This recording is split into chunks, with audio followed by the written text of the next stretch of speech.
let's see if we got us another bona fide Caitlin Clark hater. And on top of that, she seems to hate Caitlin Clark fans. Shakira Austin probably thought she was being slick when she called Caitlin Clark wishy-washy. Spoiler, it wasn't slick, it was flat out embarrassing.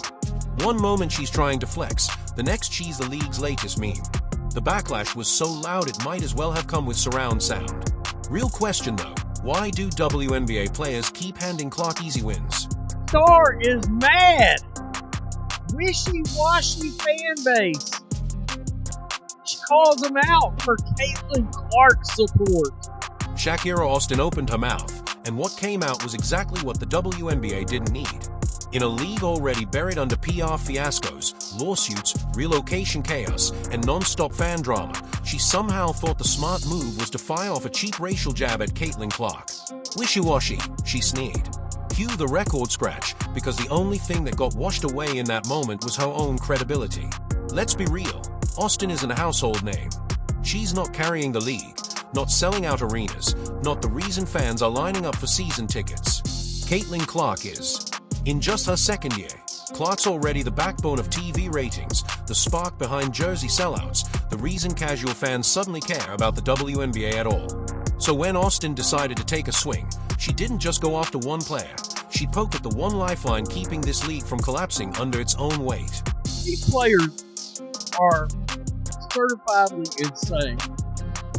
Have you ever seen so much pettiness and so much jealousy? And what's crazy is so much ego?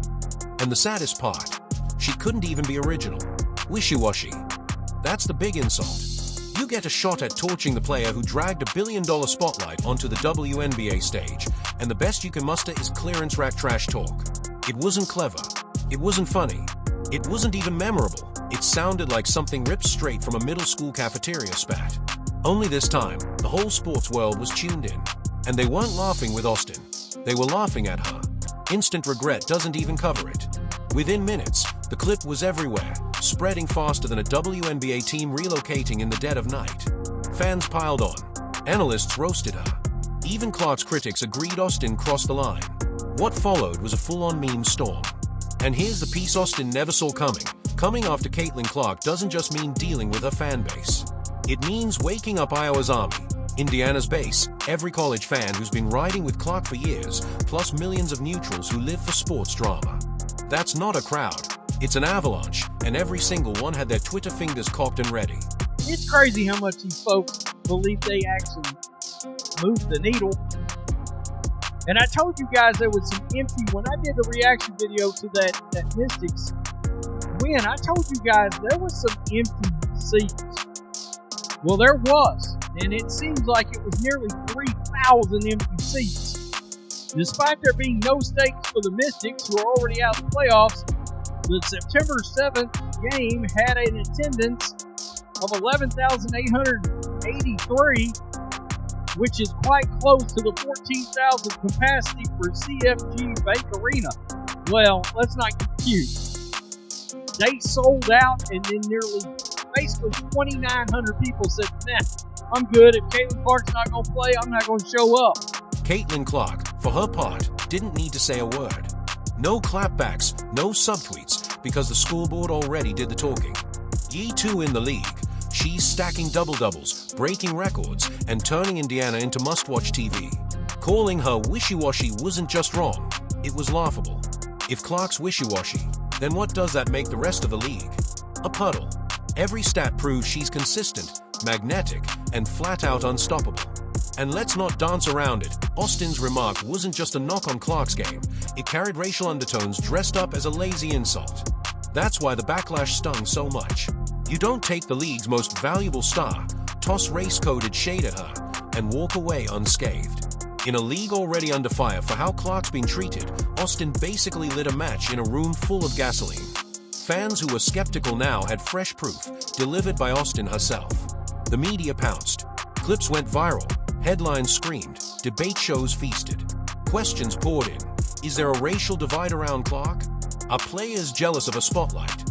Overnight, Austin wasn't just another role player. she became the face of everything critics say is broken about WNBA culture. That's the definition of a cell phone. And here's the kicker, her teammates had to feel it too. Because whether they love Clark or not, they all know she's the one boosting TV deals, sponsorships, and, ultimately, their salaries. Taking a swing at Clark isn't just petty, it's financially reckless.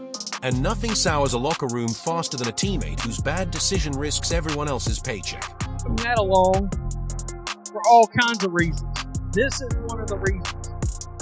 Because they moved games, this and that and the other, so they wanted to keep up the charade till the very last minute.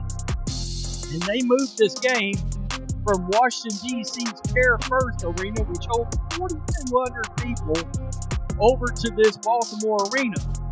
So, Indiana's huge fan base is largely owed to superstar guard Caitlin Clark. Yeah, who is the biggest star in women's basketball by far. I would argue that in current day, she's the biggest star in women's sports, period. Now, let's just be honest. Clark is out for the rest of the year, we know. Yikes. Caitlin Clark, meanwhile, just keeps rolling. Year 2, no rookie pass, and she's still carrying games like she's been in the league a decade. She doesn't need to talk back. Her game does it for her. Every three-pointer, every sold-out arena, every record shattered makes Shakira Austin's wishy-washy line look weaker by the day. And here's the kicker, Austin actually helped Clark.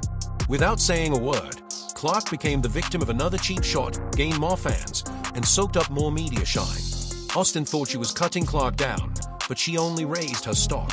It's the same playbook Angel Reese accidentally ran last year, hate Clark publicly, and watch her popularity explode. But the real story isn't Austin, it's the league.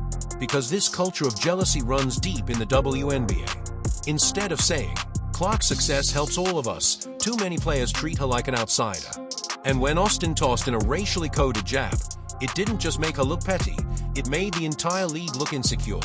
The WNBA keeps begging for respect, sponsors, and viewers, but then its own players publicly attack the one star who's actually delivering all of that. Genius strategy, right? Fans see it. They see the shade in interviews, the side eyes on social media, the digs on the court. And it only fuels the narrative that the league resents the player holding it together. The fallout for Austin was brutal. Clips went viral. Analysts roasted her. Fans flooded timelines. And the walkback came fast. Suddenly, it was out of context or just a joke. But the internet doesn't forget. That clip is her legacy now. She'll be remembered less for her game and more for the time she tried Clark and got cooked alive. Meanwhile, Clark doesn't even break a sweat. Her revenge is the box score, points, assists, jersey sales, ratings. Those are receipts Austin can't touch. And while Austin's instant regret is personal, the league itself is setting up for a much bigger regret. Look no further than the Connecticut Sun fiasco.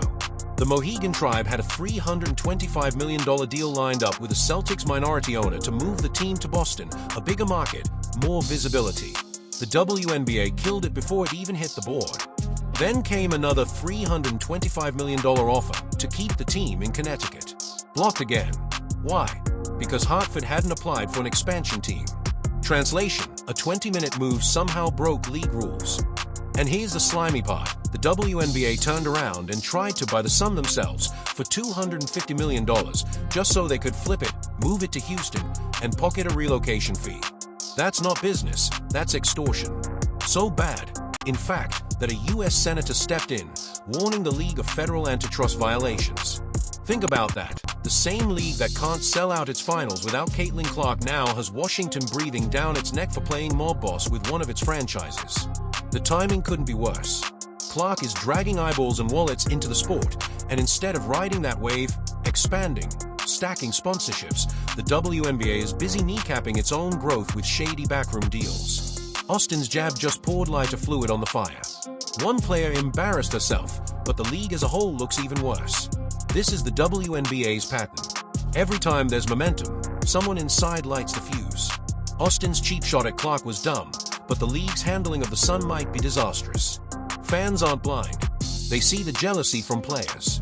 They see the hypocrisy from the front office. And they see Clark, steady, consistent, undeniable, holding the whole thing up. So here's the real question. Whose regret stings worse? Austin's 30-second cell phone, or the WNBA's multi-million-dollar power play about to blow up in court. One thing's for sure, Clark doesn't have to say a word. She just keeps winning. Everyone else keeps tripping.